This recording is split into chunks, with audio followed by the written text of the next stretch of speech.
Kristus ada di tengah-tengah kita, lebih utama dari segala sesuatu. Berpegang pada nama Yesus. Aku tahu di mana engkau diam, yaitu di sana, di tempat tahta iblis, dan engkau berpegang kepada namaku, dan engkau tidak menyangkal imanmu kepadaku. Wahyu 2 ayat 13a.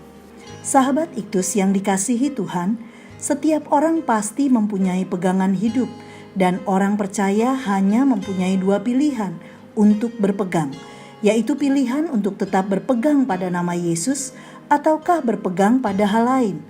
Jika berpegang pada nama Yesus, maka kita harus melepaskan pegangan lain. Demikian pun sebaliknya. Kata berpegang dalam Wahyu 2 ayat 13 berarti mempertahankan, memelihara, dan memegang teguh. Orang yang berpegang pada nama Yesus haruslah seorang yang sungguh-sungguh mengenal siapa Yesus. Dialah orang yang telah percaya dan menerima Yesus sebagai Tuhan dan Juru Selamat pribadi.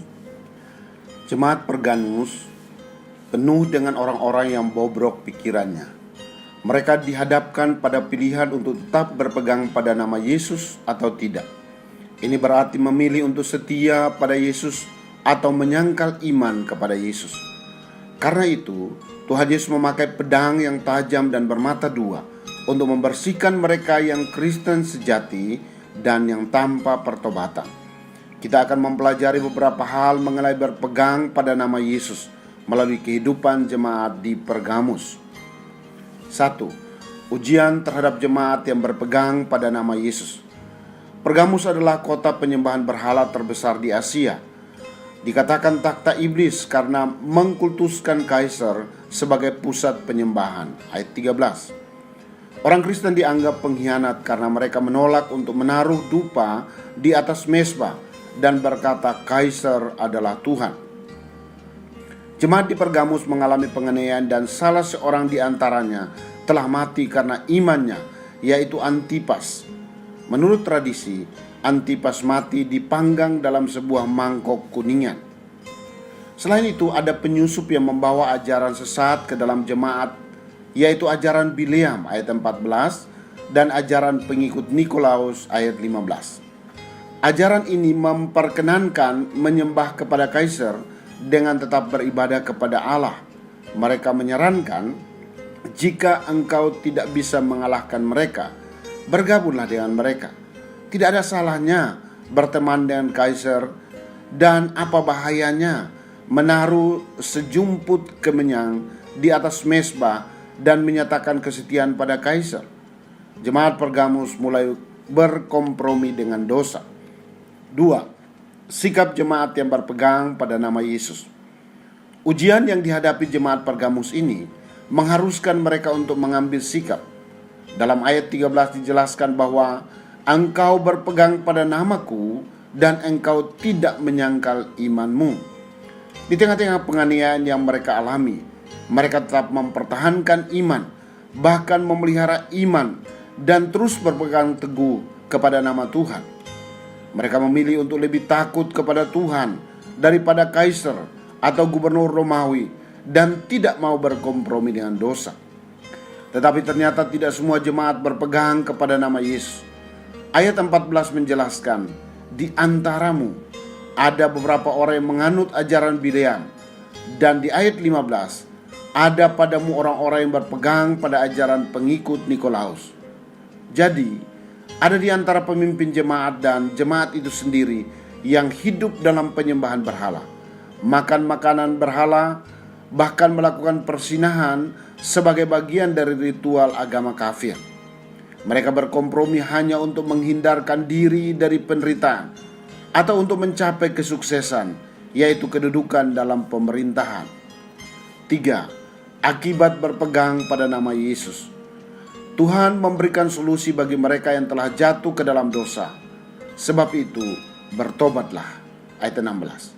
Bagi jemaat yang tetap berpegang pada nama Yesus dan mau bertobat, maka berkat yang Tuhan siapkan adalah: pertama, kepadanya akan kuberikan dari mana yang tersembunyi. Mana merupakan makanan yang diberikan oleh Allah kepada bangsa Israel di padang gurun saat mereka keluar dari Mesir. Artinya, jemaat Pergamus tidak perlu memakan persembahan berhala karena Allah sanggup mencukupi kebutuhan mereka. Inilah jaminan Allah untuk hidup mereka tiap hari. Kedua, aku akan mengaruniakan kepadanya batu putih. Pada masa itu, sebuah batu putih digunakan sebagai sebuah tiket untuk izin masuk pada suatu pesta. Jemaat yang tetap berpegang pada nama Yesus dinyatakan benar melalui iman kepada Yesus Kristus akan ikut dalam pesta perjamuan kawin anak domba Allah. Pasal 19 ayat 6 sampai 7.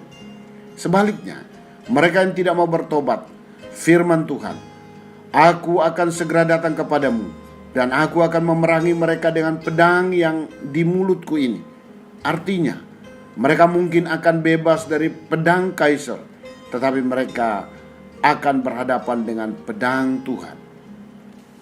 Sahabat Iktus, sebagai orang percaya ada banyak pilihan di sekitar kita untuk membawa kita ke dalam perzinahan rohani, yaitu hidup berkompromi dengan dosa dan melawan Tuhan.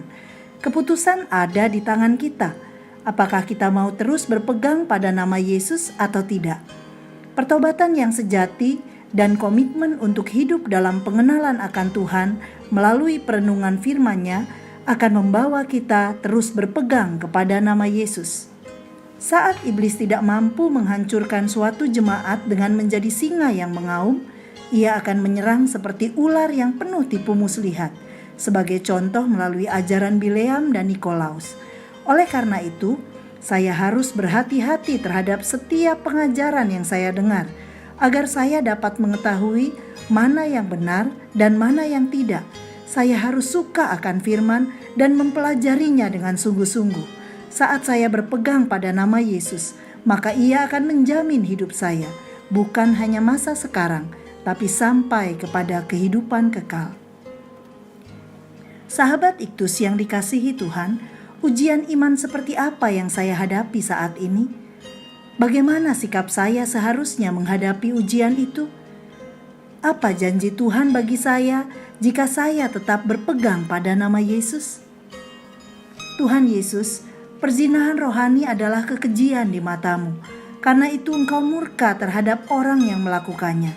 Ajar saya untuk taat melakukan perintah-Mu, sehingga saya menerima janji kemenangan dan berkat-berkat rohani yang engkau telah sediakan untuk saya.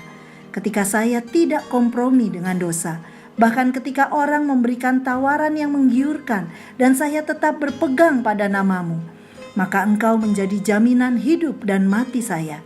Saya mau memberitakan nama-Mu, sehingga dunia mengenal dan menyembah-Mu. Amin. Hidupku terjamin di tangan-Mu saat aku berpegang teguh pada nama-Mu.